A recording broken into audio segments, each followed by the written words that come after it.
आवश्यकता एकत्रित हुआ है। बहुत संघर्ष किया, इसके लिए हमने कई RTI में अपील करी, भोपाल जाके क्षेत्रीय संचालक स्वास्थ्य आयुक्त को लिखा, वहाँ पर अपील में सुनवाई हुई। एक दो बिंदुओं पर उन्होंने इनकार भी किया, तो निजी जानकारी के रूप में उन्होंने मान्यता कहा कि ये निजी जानकारी है, हम नहीं देंगे। जैसे हमने मांगा था कि IPD रजिस्टर की कॉपी दी जाए, तो IPD रजिस्टर में तो क्योंकि मरीज का नाम, पता और किस कारण के लिए वो रोगी है, किस चीज़ का रोगी है, ये लिखा रहता है।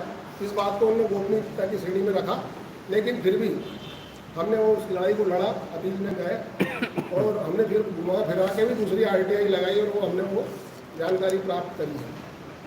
तो हमने ये जानकारी जो IPD रजिस्टर को जब देखा तो हमने ये पाया कि हर दूसरे दिन एक ऑपरेशन इनके द्वारा किया गया। संख्या हमारे पास 2007 के बाद की नहीं है, चूँकि इस दिनांक को 8/7/2021 को इस अस्पताल को नए मरीज भर्ती करने की परमिशन नहीं दी गई थी। बाद में इन्होंने जाके हाईकोर्ट से इस अस्पताल को खुलवाया है। इसमें 4 अस्पताल हरदा के CMHO ने वो अपने निरीक्षण करे थे उसको 8/7/2021 को। जब CMHO तत्कालीन CMHO डॉक्टर सुधीर जेसानी थे, इन्होंने 4 अस्पताल का हरदा में निरीक्षण किया था। यहाँ से मैं कहानी को शुरुआत करता हूँ कि 23/4/2021 को डॉक्टर सुधीर जेसानी ने निरीक्षण किया था। उसके बाद 8/7/2021 को डॉक्टर सुधीर जेसानी ने पुनः इन्हीं 4 अस्पतालों का निरीक्षण किया और अनेक कमियां पाई गई। इन चारों अस्पतालों को कमियां पूर्ति करने के लिए 1 माह का समय दिया गया। नाम खोल दीजिए। 4 अस्पताल में थे Venkatesh hospital, Vedarth hospital, city hospital जो शिवम वाटिका में है और त्रिपाठी नर्सिंग होम। ये 4 अस्पतालों का निरीक्षण किया गया था। 4 अस्पतालों में पाई गई कमियों पर CMHO द्वारा पत्र जारी किए गए थे और चारों अस्पतालों को 1 माह का अवसर दिया था कि आप 1 माह में इन कमियों की पूर्ति करें। कुछ कमियां जो थी, हमें पाया कि चारों अस्पतालों में एक कॉमन कमियां थी, जैसे OT की कल्चर रिपोर्ट नहीं होना।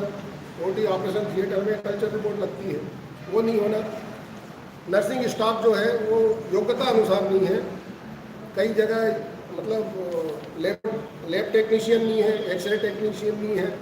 इस प्रकार की कमियां देखने को मिली।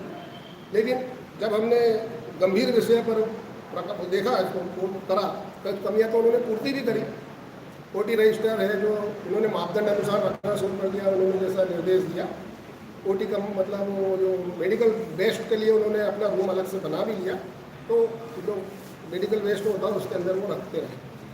कुछ ऐसी कमी थी जो पूर्ति हुई नहीं हुई, मगर उसके बाद भी कई कमियां रहने के कारण CMHO ने पत्र जारी किया कि आपकी जो कमियां हैं वो पूर्ति नहीं हुई है, इसलिए मैं अस्पतालों को उन्होंने खोला नहीं। और उन्होंने कहा कि मैं आपके पंजीयन की कार्रवाई, लाइसेंस की कार्रवाई को निरस्त करने की कार्रवाई कर रहा हूँ, क्योंकि आप नहीं। अतः उन्होंने लिखा कि ये आगे से आप कोई नवीन मरीज भर्ती ना करें और जो मरीज भर्ती है उनको आप अन्यत्र स्थानांतरित कर लें। चारों अस्पतालों के लिए ये निर्देश थे। चारों अस्पतालों ने देखा कि महीने 2 महीने तक तड़पते रहे कि यार ये तो हमारा अस्पताल बंद हो गया। कमियां पूर्ति करने के बाद भी हमने उन्होंने बहुत सारी कमियां पूर्ति भी करी उन्होंने, और ये देखा कि यार ये हमारे बार निरीक्षण करने का कहा कि साहब आके निरीक्षण कीजिए, हमारे अस्पताल को खोलिए। लेकिन उनके क्या आपस में जो रही उनकी, तो उन्होंने वो अस्पताल को नहीं खोला। और जब नहीं खुला तो चारों अस्पताल में से लगभग 3 अस्पताल, मुझे जो जानकारी है, 3 अस्पताल ने जबलपुर हाईकोर्ट में पिटीशन दायर करी, क्योंकि पिटीशन नंबर है मेरे पास। 2021 में 2-3 महीने बाद जब उन्होंने रीट पिटीशन दायर करी और वहाँ से उन्होंने स्थगन लिया और अस्पतालों को खोल दिया। जब ये अस्पताल नहीं खुल रहे थे CMHO के कारण, तो उन्होंने निवेदन कलेक्टर महोदय को भी किया कि साहब आप इसमें वो लीजिए, थोड़ी एक्शन लीजिए। ये अस्पताल हमारे खोल नहीं रहे, हमने कमियाँ पूर्ति कर लिए, बार दे रहे हैं, निरीक्षण नहीं करने आ रहे। तो कलेक्टर ने एक जाँच समिति गठित की। जाँच समिति ने भी जाके निरीक्षण किया एक बार, तो उसमें अभी भी कुछ कमियाँ पूर्ति नहीं हुई थी। तो वो वहाँ पर उन्होंने सोचा ना तो कलेक्टर महोदय हमारे साथ दे रहे हैं, CMHO, तो वो जाके जबलपुर हाईकोर्ट से स्टे लिया। ये कहानी यहाँ तक है। अब ये कहानी में हमने ये देखा कि जब CMHO ने वेंकटेश हॉस्पिटल को जो पत्र जारी करा था, उसके अंदर उन्होंने ऐसी कई कमियां पाई कि जब जनरल वार्ड है उसको, मतलब पूरा जो अस्पताल है वो 10 बेड का है,